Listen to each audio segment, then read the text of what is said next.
All right, let's dive right into this explainer and look at how the beautiful game turned into this incredibly complex web of financial regulations, massive wealth, and corporate governance. You know, if you've been following football lately, you already know the action on the pitch is really only half the story. Today, we're unpacking the data and the structural forces operating totally behind the scenes. Because honestly, these are the forces dictating who wins, who loses, and whether your favorite club even survives to step onto the field in the first place. Let's kick things off with a staggering number. 221 million euros. That was the record-breaking transfer fee Paris Saint-Germain paid for Neymar back in the summer of 2017.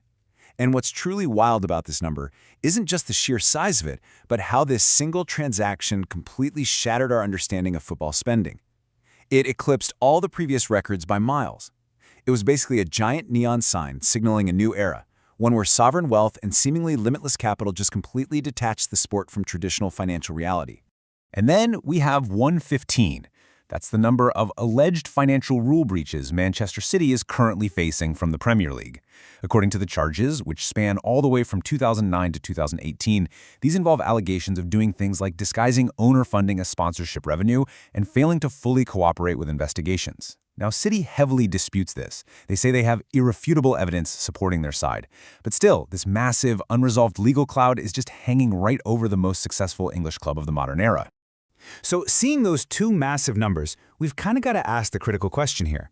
How in the world did this sport transform from a relatively simple game into this high-stakes corporate battleground? A battleground fought by lawyers, regulators, and billionaires. Like, why are we suddenly talking just as much about accounting practices and legal proceedings as we are about tactics and goals? Here's how we're going to break it all down today. First, we'll look at the financial fair play crisis. Second, why these rules even exist. Third, the loopholes and unequal enforcement. And finally, fixing the game. All right, part one, the financial fair play crisis. For the longest time, football governance was built on this very strict top-down hierarchy.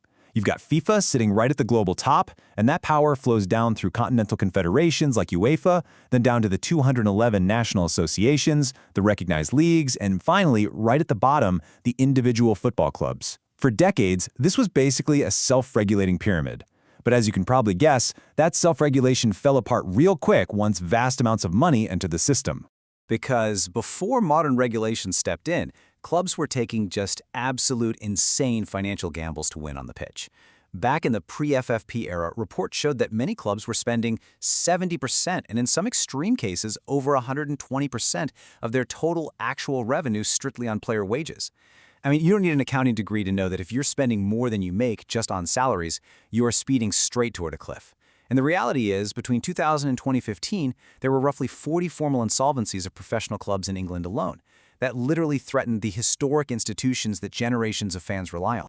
So you might be wondering, how did so many of these clubs even survive at all? Well, the answer is the sugar daddy owner. These are hugely wealthy benefactors who endlessly bailed out terrible financial management by just injecting their own massive fortunes or entirely wiping out the club's debt. And look, while fans obviously love a wealthy owner, structurally, this completely destroyed any need for risk aversion. Club managers knew they could gamble on huge transfer fees, and if it completely failed, the owner's checkbook would just magically cover the loss. Well, right up until the owners decided they wanted to walk away, which would leave these historic clubs in total financial ruin.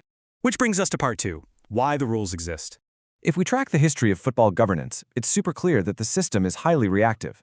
In 2011, UEFA introduced financial fair play just to stop the bleeding. Then, boom, a catastrophic governance failure hits with the 2015 FIFA-Gate corruption scandal. That basically proved the internal checks were completely failing. Fast forward 2021, and UEFA has to use total legal muscle to block a breakaway Super League. And now, looking at 2025, we're seeing the establishment of a statutory UK independent football regulator. The overall trend here is undeniable. The sport is being forced to move away from internal self-policing toward rigorous external oversight. To try and fix the flaws of the original FFP rules, UEFA recently rolled out the Financial Sustainability Regulations, or FSR, and it's basically built on three main pillars. First, solvency, which just ensures clubs actually pay their debts on time. Second is stability, which allows a strictly limited amount of acceptable financial loss. And third is cost control, the proactive measure meant to stop the wild, reckless spending we were just talking about. Now, the real game changer in this new system is the squad cost ratio. This imposes a hard, preventative cap. By the 2025/26 season, clubs are going to be permanently restricted to spending a maximum of 70% of their actual operating revenue on player and coach wages, transfers, and agent fees. Tying spending directly to organic operational revenue, that's a massive shift. It literally means you can't just buy success with an owner's external wealth anymore. You actually have to run a fundamentally successful, revenue-generating business. Moving right along to Part 3, Loopholes and Unequal Enforcement. Because, as we all know, as soon as rules are made, billionaires find ways around them. One of the big loopholes they allegedly use to get around these strict break-even limits are related party transactions, or RPTs. Imagine an owner whose club is struggling to generate enough organic revenue. They might just take another company they happen to own and have it artificially sponsor the club for a massively inflated price. Suddenly, on paper, the club looks highly profitable. So, to combat this, regulators now strictly subject these deals to independent fair value assessments. If a sponsorship seems suspiciously above normal market rates, they'll step in and adjust the books. And to complicate things further, there's this massive structural inequity going on right now. English clubs playing in Europe actually have to abide by two totally different sets of rules.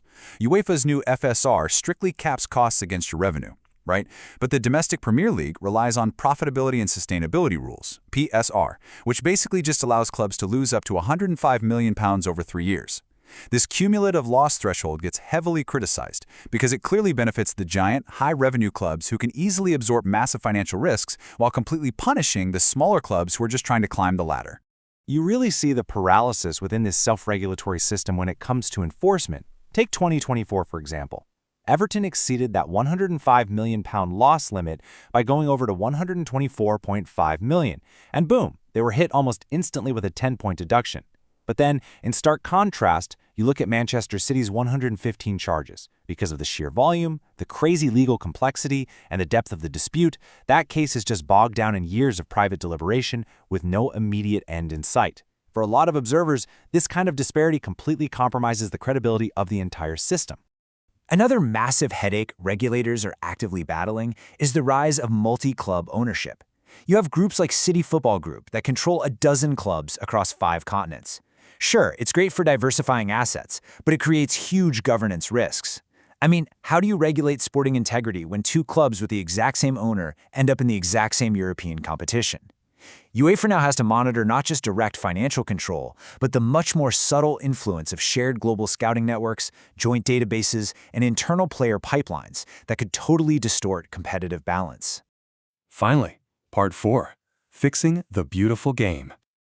If there's one overarching theme from all the sources we've analyzed in this explainer, it's perfectly summed up here.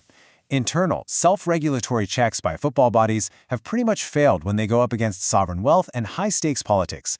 It is simply no longer enough for the sport to govern itself in a closed-door boardroom.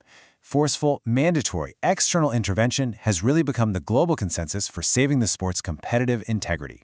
And stepping right into that exact void is the UK's new independent football regulator. This is a massive, decisive governmental effort to finally end the era of self-regulation. This autonomous body is going to have some real teeth, sweeping statutory powers. It can run rigorous, legally binding tests on potential new owners to keep bad actors out. It can issue massive fines, completely prevent English clubs from joining rogue breakaway leagues, and even protect club heritage, literally stopping an owner from unilaterally changing a historic team crest or moving a stadium location.